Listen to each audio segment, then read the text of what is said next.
So wild card contestants వచ్చేసారు. వాళ్ళు ఎలాగో వీళ్ళ ఆట ఎలా ఉంటుంది 1 మంత్ చూసొచ్చారు కాబట్టి ఓహో ఎవరికి ఓట్స్ పడే ఛాన్స్ ఉంది, ఎవరి మీద ఎలాంటి ప్రభావం ఉంటుంది, ఆడియన్స్ మీద ఎలా చూస్తున్నారనే ఒక కాన్సెప్ట్ అయితే వాళ్ళకి తెలుసు కాబట్టి సో నామినేషన్స్ ఈ రోజు స్టార్ట్ అయ్యాయి కాబట్టి ఎలా ఉండబోతుంది రాగానే ఫస్ట్ నామినేషన్స్ ఎవరిని టార్గెట్ చేస్తారు? వీళ్ళకి 6th వీక్ నామినేషన్, వాళ్ళకేమో first week nomination. So nominations లో ఎవరినైతే మనం మొదటి నుంచి చూస్తుంది, మనం ఎలాగైతే గేమ్ ఫాలో అవుతూ వచ్చామో వీళ్ళు కూడా గేమ్ ని ఖచ్చితంగా ఫాలో అయ్యి వచ్చారు. హౌస్ లో ఉన్న తర్వాత నామినేషన్ చేయటం వేరు, బయట నుంచి చూసి నామినేషన్ చేయడం వేరు. హౌస్లో ఉన్న తర్వాత ఒక పర్సన్కి అందరూ యునానిమస్గా ఎవరికి అని ఒక నిర్ణయం అయితే మనం తీసుకోవాలి. వాళ్ళకి నచ్చింది నీకు నచ్చకపోవచ్చు, నీకు నచ్చింది వాళ్ళకి నచ్చకపోవచ్చు, రకరకాల సిచ్యువేషన్స్ అక్కడ ఉంటాయి కాబట్టి దాన్ని బట్టి కూడా మారిపోతూ ఉంటారు.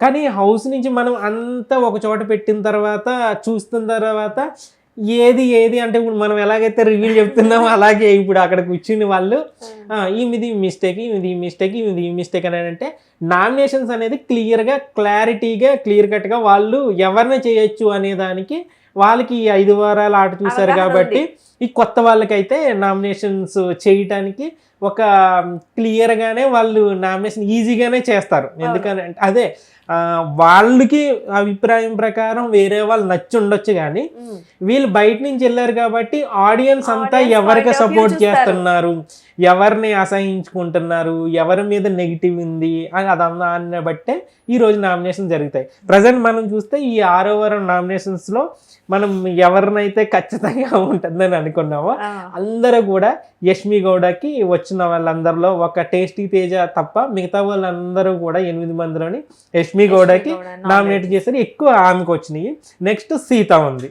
సీత కూడా ఈ మణికంఠ విషయంలో సడన్ గా ప్లేట్ తిప్పేయటం, అది ఇప్పుడు ఎంత వీకెండ్ లో నాగార్జున వచ్చేసి మణికంఠదే మిస్టేక్ అని చెప్పేసి అన్న అక్కడ ఆడియన్స్ చూసేదని అంటారు కదా.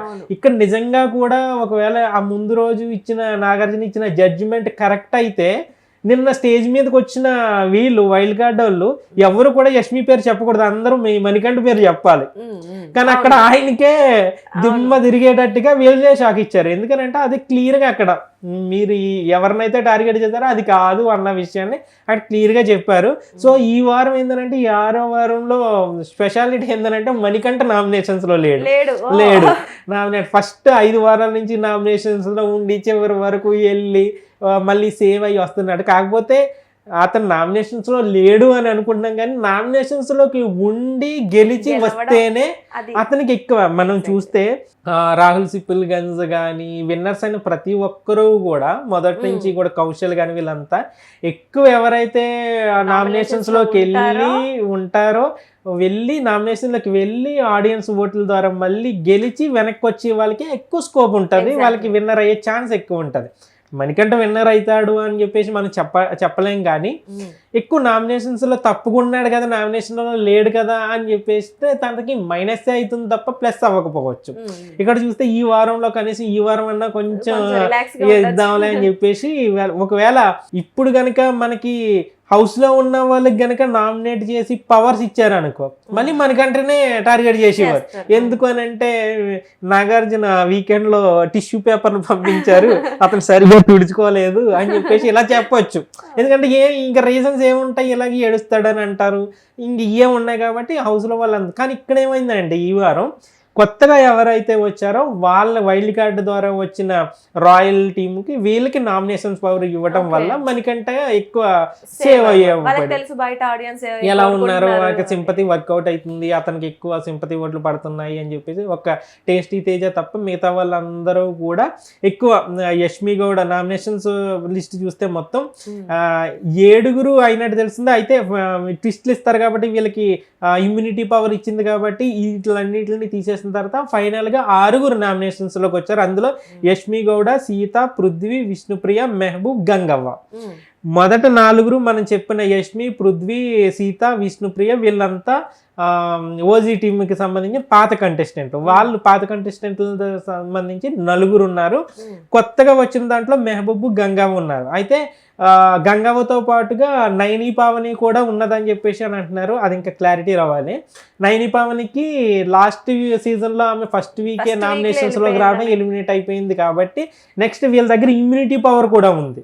సో ఆ ఇమ్యూనిటీతో మిమ్మల్ని ఒకరు సేవ్ చేసుకోవచ్చు అని అన్నప్పుడు వీళ్ళ హౌస్లో వాళ్ళందరూ డిస్కషన్ చేసుకుని వీళ్ళంతా ఈ రాయల్ టీమ్ వాళ్ళందరూ, వైల్డ్ కార్డ్ వాళ్ళందరూ కూడా 9ని సేవ్ చేసుకున్నారేమో అనిపిస్తుంది. ఆ లెక్కను చూస్తే మనకి ఈ కొత్తగా వచ్చిన వైల్డ్ కార్డ్లో మెహబూబ్, గంగావ ఉన్నారు. అయితే ఈ 6 మందిలో కనుక మనం ఈ నామినేషన్స్లో వీళ్ళు 6 ఉన్నారు అబ్బాయి, ఎవరు ఎలిమినేట్ అవ్వచ్చు అని అన్నవారు అని అంటే మనకి క్లియర్గా అక్కడ కొత్తగా వచ్చిన మెహబూబ్ కానీ గంగవ్వ ఇప్పుడు ప్రజెంట్ ఉన్న వాళ్ళలో విష్ణుప్రియ, గంగవ్వ కొంచెం ఈ వారం ఉన్న వాళ్ళలో ఎక్కువ ఓటింగ్ వచ్చే అవకాశం వీళ్ళిద్దరుగా అని అనుకోవచ్చు. పాత కంటెస్టెంట్లలో చూస్తే వాళ్ళ 3 కంటే కూడా విష్ణుప్రియకి ఎక్కువ ఓట్లు వచ్చే అవకాశం. ఎందుకంటే నిఖిల్ లేడు, టాప్ కంటెస్టెంట్లో అలాగే మణికంఠ వీళ్ళంతా ఎక్కువైతే ఎవరైతే ఓట్లు వస్తున్నాయో వాళ్ళు లేరు కాబట్టి సో విష్ణుప్రియకి ఓట్లు పడారు. అలా గంగవ్వ మొదటి నుంచి మనకి ఆ సీజన్ విన్నర్ ఉన్న టైంలో కూడా, గంగవ్వ ఉన్న టైంలో కూడా అతనితో పాటుగానే ఈమెకి ఎక్కువ ఓట్లు వచ్చాయి. సో ఇప్పుడు ఈమె నామినేషన్స్ లో ఉన్నది కాబట్టి ఈమె కూడా అసలు గంగవ్వని అసలు నామినేషన్స్ లిస్ట్ లో ఉన్నా లేకపోతే ఒకటే అన్నట్టుగా ఉంటది. ఎందుకంటే ఇప్పుడు మనకి ఆట ఫస్ట్ డే ఆట చూస్తే మొత్తం గంగవ్వ మీదే ఉన్నది, ఎంత ఎంజాయ్ చేస్తున్నారు కాబట్టి ఓటింగ్ ఖచ్చితంగా గంగవ్వకి అయితే ఎక్కువ ఉండదు. ఇప్పుడు విష్ణుప్రియ, గంగవ్వకి ఎవరికి ఓట్లు ఎక్కువ వస్తాయంటే గంగవ్వకే వస్తాయి. ఇప్పుడు ఈ వారంలో ఖచ్చితంగానే ఆమెకి ఎక్కువ వస్తాయి. అయితే ఇక మెహబూబ్కి కొంచెం ఇప్పుడే గేమ్ స్టార్ట్ చేశాడు కాబట్టి అతను మొదటి సీజన్లోనే ఉన్నారు కాబట్టి కొంత ఓట్ బ్యాంక్ అతనికి ఉన్నది కాబట్టి అతనికి కూడా, ఎందుకంటే మొదటి వారం వెళ్ళాడు ఇంకా ఇతను గేమ్ చూడలేదు కాబట్టి అతనికి సేవింగ్లోనే ఉండే అవకాశం ఉన్నది. ఎటొచ్చి మనకి ఈ వారం ఎలిమినేషన్ అంటే జరిగితే ఈ ఓల్డ్ టీం ఎవరైతే ఉన్నారో ఆ పాత టీం వాళ్ళనే అవుతారు. అయితే వాళ్ళలో ఎవరంటే పృథ్వీ, విష్ణుప్రియ ఖచ్చితంగా సేవ్ లోనే ఉంటారు. ఎందుకంటే నిఖిల్ అక్కడ లేడు కాబట్టి నామినేషన్స్ లో నిఖిల్ ఓట్లు ఖచ్చితంగా పృథ్వీకి పడతాయి. ఇంకొక విషయం ఏంటంటే అక్కడ ప్రేరణ కూడా లేదు నామినేషన్స్ లో. కన్నడ ఫ్యాన్ బేస్ ఓటింగ్ అవన్నీ చూస్తే యష్మికి వేయాలా, ప్రేరణకి, పృథ్వీకి వేయాలా అని అంటే వాళ్ళు ఖచ్చితంగా పృథ్వీకే వేస్తారు. సో అలా చూస్తే మనకి ఇక్కడ రిస్క్ లో ఉన్నది ఎవరైనా అంటే యష్మి, సీత. వీళ్ళిద్దరిలోని గేమ్ పరంగా చూస్తే అంటే నెగిటివిటీ ఇదంతా పక్కన పెట్టేస్తే ఈమె ఈ మణికంఠ మీద ఈ నెగిటివ్ చేయటము, ఈ ఏడవటము, కావాలని మళ్ళా సోనియా దగ్గర వెళ్ళిపోయిన తర్వాత ఆమె పాత్రలోకి ఈమె పరకాయ ప్రవేశం చేయటము, హౌస్ గురించి మళ్ళా ఈ బ్యాక్ బిచ్చింగ్ ఇవన్నీ కూడా యష్మికి మైనస్. ఇదంతా కూడా ఆమెకి ఎక్కువ నెగిటివ్ పెరిగే అవకాశం ఉన్నది. ఇంకోటి ఏంటంటే ఆమె లాస్ట్ వీక్ అంతా మణికంఠ ఇష్యూ తోటి వాళ్ళంతా కూడా టార్గెట్ చేసినప్పుడు కూడా యష్మి మనం సోనియాని ఎలాగైతే నామినేషన్స్లోకి రావాలి చెప్తాం నీ పని అని చెప్పేసి ఎలాగైతే అని అన్నారో అలాగే ఆమె వచ్చింది, ఆమె ఎలిమినేట్ అయిపోయింది. ఇప్పుడు కూడా యష్మి నామినేషన్లోకి రాను చూద్దాని సంగతి అని చెప్పేసి అని అనుకున్నారు. యష్మి నామినేషన్లోకి వచ్చింది. అయితే సోనియా లాగే ఇక్కడ యష్మి కూడా కొన్ని సిమిలారిటీస్ కలుస్తున్నాయి, కొన్ని కలవని కూడా ఉన్నాయి. ఇక్కడ ఏంటంటే సీత వీళ్ళిద్దరు గేమ్ కంపేర్ చేసి చూస్తే యష్మి సీతల్లో గేమ్ పరంగా చూస్తే కనుక యష్మినే బెటరు. ఇంకా ఒక పాయింట్ మీద మాట్లాడాలి, ఈమె ఒక ఎప్పుడైతే ఈ బ్యాచ్ దగ్గరికి ఈ చిన్నోడు పెద్దోడు ఆ జోన్లోకి వెళ్ళిన తర్వాత తిన గేమ్ని తిన నాశనం చేసుకుని వాళ్ళిద్దరు గేమ్ని కూడా తిన్న సోనియా లాగే నాశనం చేయడం స్టార్ట్ చేస్తుంది. కానీ గేమ్ పరంగా కానీ మాట్లాడేది అనుకో అంటే ఒక మణికంఠ విషయంలోని ఎదరోళ్ళు నిన్న కూడా నాగార్జున మాట్లాడుతూ చిన్న మాట అంటే వెంటనే దానికి ఓవర్గా రియాక్ట్ అయిపోతాడు సార్ అని చెప్పేసి అంటే ఏంటి తన గురించి తాను చెప్పుకుంటుందా అన్నట్టుగానే అనిపించింది మనకి. ఎందుకనంటే ఈమెను ఎవరైనా చిన్న మాట అంటే దాన్ని పెద్దగా చేసేది ఈమె. అలా అవన్నీ కూడా ఈమెకి మైనస్ అవుతున్నాయి. కాకపోతే ఇక్కడ మనం ఈ సీత యష్మిలో గనక మనం చూసుకుంటుంటే ఎక్కువ డేంజర్ జోన్లో ఉన్నది ఏంటంటే సీత. ఈ 6గురిలో ఎవరు ఎలిమినేట్ అవ్వచ్చు అని అంటే ఖచ్చితంగా మనకి యష్మి కంటే సీతగానే వీక్ ఉంటుంది కాబట్టి ఓటింగ్ పరంగా చూసిన ఆమె ఉన్నది కాబట్టి ఖచ్చితంగా సీతే ఎలిమినేట్ అవుతుంది అని చెప్పేసి మనం క్లియర్గా చెప్పొచ్చు. కానీ ఇక్కడ విషయం ఏంటంటే లాస్ట్ వీక్లో మనకి ఎలాగైతే ఆపరేషన్ సోనియా అని చెప్పేసి నిఖిల్ ఫ్యాన్స్ నిఖిల్ గేమ్ని బాగుండాలి, నిఖిల్ విన్నర్ అవ్వాలి, నిఖిల్ టాప్ 5 రేజ్లో ఉండాలి అని అనుకున్న నిఖిల్ ఫ్యాన్స్ అందరూ కూడా సోనియాకి ఓట్లు వేయలేదు. అక్కడ ఎవరైతే లీస్ట్లో ఉన్నారో వాళ్ళకి ఓటేశారు. అదే కనుక ఈ వారం మళ్ళీ రిపీట్ అయితే సీత సేవ్ అయ్యి యష్మి ఎలిమినేట్ అయ్యే ఛాన్స్ ఉంది. సేమ్ సోనియా వల్ల ఎందుకనంటే ఇప్పుడు యష్మి అనే క్యారెక్టరు నిఖిల్ పక్కన కానీ లేదనంటే పృథ్వీ పక్కన కానీ లేదంటే ఎవరి పక్కన ఉన్నా ఆమె ఎప్పటికైనా ప్రమాదమే. సో తన స్వార్థం కోసం తన ఆడుతుంది, తన గేమ్ కోసం తన ఆడుతుంది. పైగా ఏందనంటే న్యాయం లేని దాని వైపు కూడా అన్యాయంగానే నా వైపు మాట్లాడాలని ప్రేరణ విషయంలోనూ కూడా అదే కదా.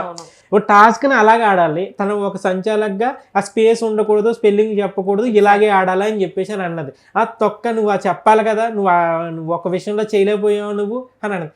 ఎందుకు చేయాలి, నేను ఎందుకు చెప్పకూడదు అని సంచాలకే చేయాలి కదా. అంటే నువ్వు చేసే తప్పు అయ్యి ఉండి నీ తప్పు చేస్తున్న దానికి ఇంకొకరు దానికి సాయం చేయలేదని చెప్పేసి వాళ్ళనే తప్పు పడుతున్నాను. సో ఇదంతా గేమ్ అంతా చూస్తూ ఉన్నారు కాబట్టి అలాంటి మైండ్ సెట్ ఉన్న వాళ్ళు నిఖిల్ పక్కన ఉన్నా లేదనంటే పృథ్వీ పక్కన ఉన్నప్పుడు కూడా అతను నేను కెప్టెన్సీ దానికి ఎవరు వెళ్తారు అని చీఫ్ దానికి ఎవరు వెళ్తారు అని అంటే పృథ్వీని కూడా నువ్వెంత అని చెప్పేసి టైం వస్తే ఈమె బుసగొట్టి ఎవరి మీదైనా బుసగొడుతుంది అనేది అక్కడ క్లియర్ అయింది.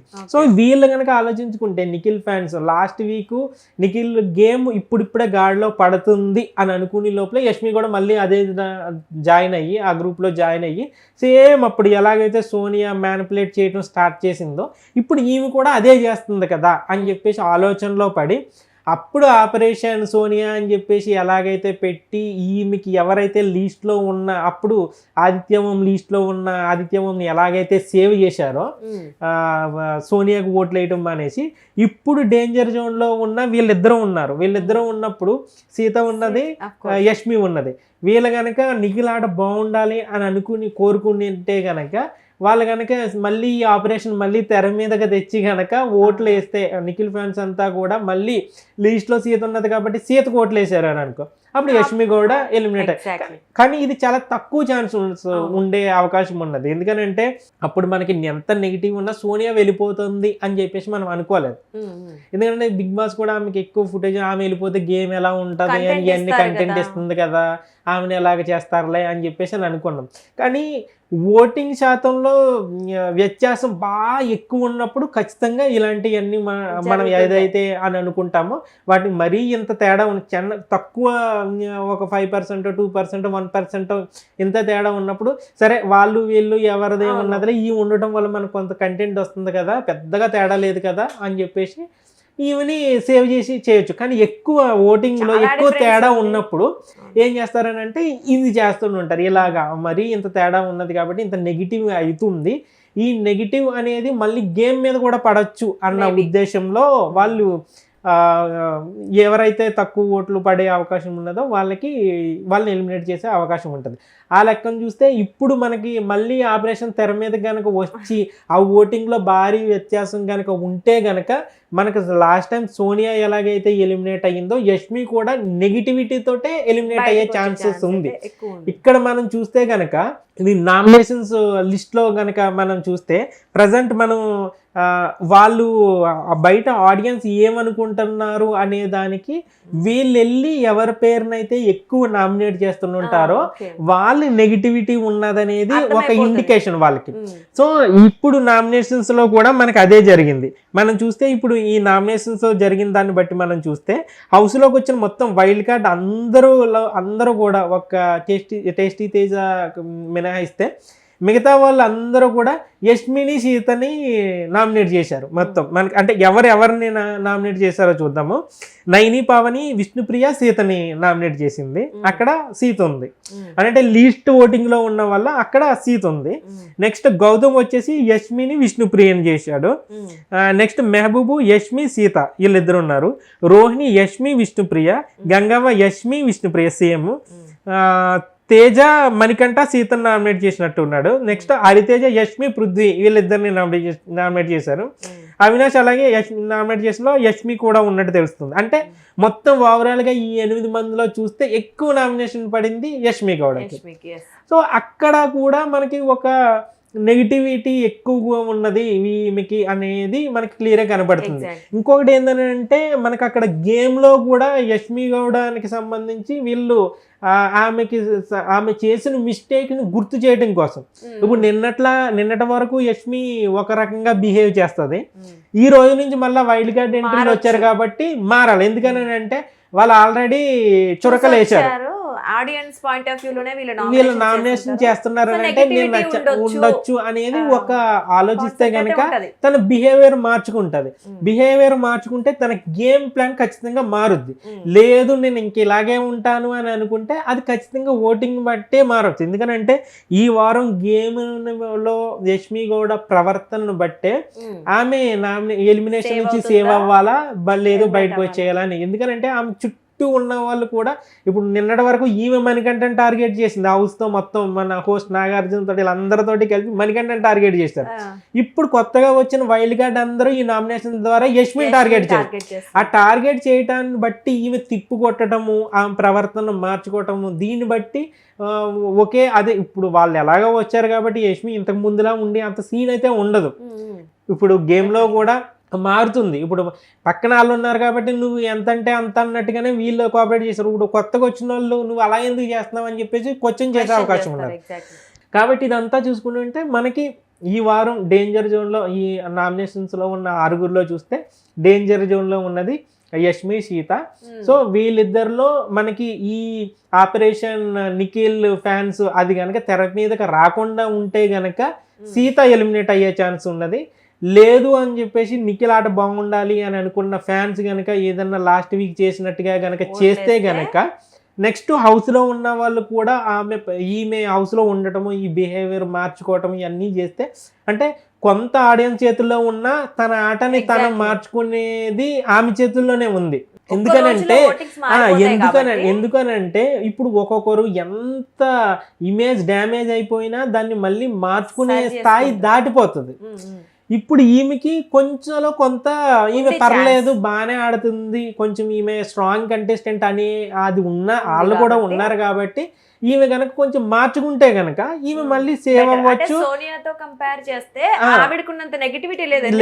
గేమ్ బాగా ఆడింది. ఒకటి ఏంటంటే ఆ సర్కిల్లోకి ఎప్పుడు వెళ్లకుండా ఉన్నంత వరకు బాగానే ఉంటుంది. ఆ సర్కిల్లోకి ఎప్పుడు వెళ్తుందో ఇంకా అక్కడికి ఏమైతుందో తెలియట్లేదు. ఇంకా ఇష్టం వచ్చినట్టుగా బిహేవ్ చేస్తున్నారు వీళ్ళు. కాబట్టి దాని నుంచి బయటకు వచ్చి తన మీద గేమ్ ఫోకస్ అయితే మొదట్లో యష్మికి ఎలాగైతే ఆడుతూ తన గేమ్ నిన్న వచ్చిన లెటర్లో కూడా అదే అన్నది, నీ ఆట నువ్వు ఆడు అన్నట్టుగానే కనిపించింది.